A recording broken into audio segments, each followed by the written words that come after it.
και την εθνική του αξιοπρέπεια.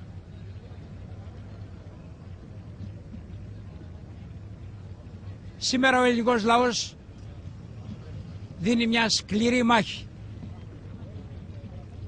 Τότε κανένας δεν πίστεψε από την πολιτισμένη Ευρώπη ότι αυτοί οι ξυπόλοιτοι Έλληνες θα μπορούσαν να πετύχουν το θαύμα.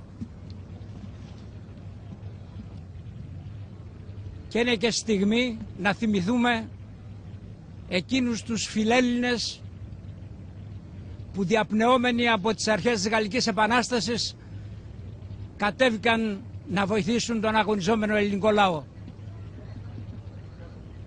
Σήμερα η κραυγή σε πολλές πρωτεύουσες της Ευρώπης. Είμαστε όλοι Έλληνες, σημαίνει ότι πολλοί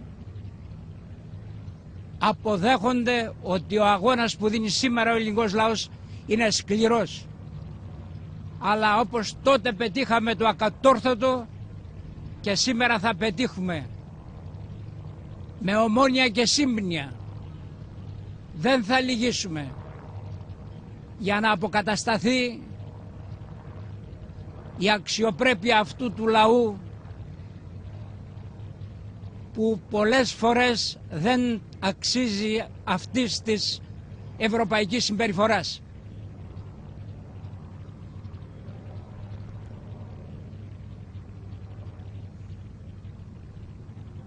Θα συνεχίσουμε αυτόν τον αγώνα